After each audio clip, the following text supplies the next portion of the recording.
Start with the class Reptilia.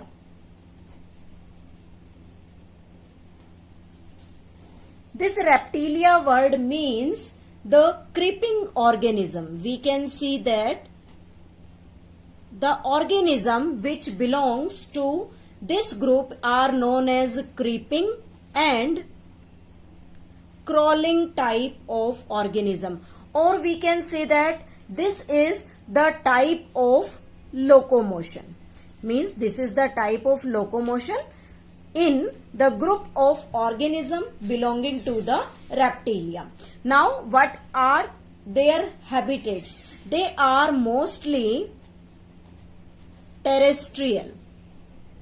Mostly terrestrial animals are they, and their body is covered by a dry and cornified skin. The skin is dry and cornified, and this cornified skin consists of epidermal scales. And these epidermal scales are also known as scuties. It is important. What is scuty? The epidermal scales in the group of organism belonging to the Reptilia are having the scuties on their epidermal skin. Now there is no external ear. No external ear is there. तो यहां पर हम बात कर रहे हैं कि यहां पर कोई भी एक्सटर्नल ईयर प्रेजेंट नहीं है. जैसे हम ह्यूमंस में देखते हैं कि वहां पिन्ना जो है वो एक्सटर्नल ईयर को रिप्रेजेंट करता है, लेकिन यहां पर एक्सटर्नल ईयर्स प्रेजेंट नहीं है. Only the tympanum represents the year. Tympanum represents year. उसके बाद अगर हम बात करें तो यहां पर लिम्स जो हैं, if present they are of two pair. Limbs if present they are two pairs. जैसे हम बात करते हैं कि स्नेक्स में लिम्स नहीं होते, और अगर लिम्स प्रेजेंट हैं तो जैसे टोर्टोइज में, टर्टल में, एलिगेटर, क्रोकोडाइल, इन सभी में लिम्स होते हैं, तो वहां हम बात करते हैं कि उनमें टू पेयर लिम्स प्रेजेंट होते हैं. अब बात करते हैं हर्ट के बारे में. तो जब हम हर्ट को स्टडी करते हैं, then we found that there are 3 chambered heart. यहां पर 3 चैम्बर्ड हर्ट है, जिसमें 2 auricles and 1 ventricle is present. Means 2 auricles हैं यहाँ पर और एक वेंट्रिकल है जो 3 चैम्बर्ड हर्ट की फॉर्मेशन करता है. लेकिन एक एक्सेप्शन है यहाँ पर, crocodile. This crocodile has 4 chambered hurt. It means कि क्रोकोडाइल भी रेप्टिलिया ग्रुप को बिलोंग करता है, लेकिन क्रोकोडाइल में 4 चैम्बर्ड हर्ट है और अदर सभी रेप्टाइल्स के अंदर 3 चैम्बर्ड हर्ट प्रेजेंट होता है.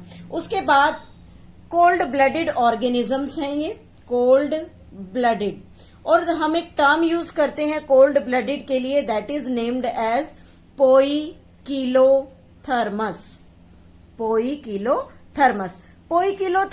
और cold blooded means the reptilians can't maintain their body temperature.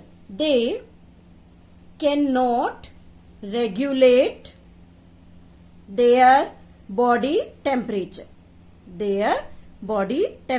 कि ये अपनी बॉडी के टेम्परेचर को रेगुलेट नहीं कर सकते. According to the climatic condition इनका जो बॉडी टेम्परेचर है वो कंटिन्यूअसली चेंज होता रहता है. देन बात करते हैं सेक्सेस के बारे में. सेक्सेस आर सेपरेट हैं. It means unisexual organisms are they. उसके बाद they are oviparous, means they are egg laying organism. Development, यहां पर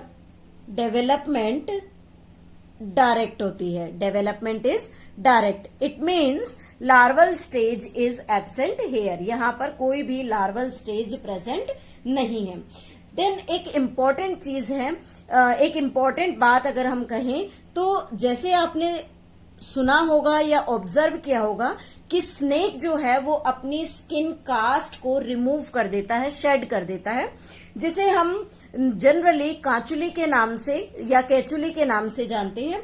बिल्कुल उसी तरह लिजार्ड भी अपने जो स्केल्स होते हैं उन्हें रिमूव कर देती है. So we can say that snake and lizard shed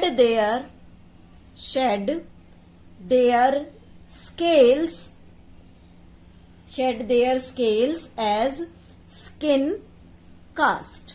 वो रिमूव कर देते हैं. Now the time for the examples here means कौन कौन से एग्जाम्पल्स हैं जो हम ग्रुप ऑफ रेप्टिलिया में स्टडी कर सकते हैं. तो यहां पर डिफरेंट एग्जाम्पल्स हैं हमारे पास, जैसे Chelonia. This Chelonia is the scientific name of turtle. Turtle means जो जिन्हें हम कछुआ बोलते हैं, that lives in the water bodies. उसके बाद आता है Testudo. This Testudo is tortoise. Tortoise means the reptilian which lives on the land. Then chameleon, नाम सुना होगा आपने कैमिलियन, जिसे हम ट्री लिजार्ड भी कहते हैं. This is known as tree lizard. Then more examples are there. Calotes. This Calotes is known as the garden lizard. This is known as garden lizard. Next example is the snakes. और snakes में अगर हम बात करें तो जैसे Naja is the scientific name of cobra. Cobra snake को Naja कहा जाता है. उसके अलावा Bungarus and the Bungarus as well as the viper snake. Viper snakes are there. So these are the different examples as well as characteristic of reptilian.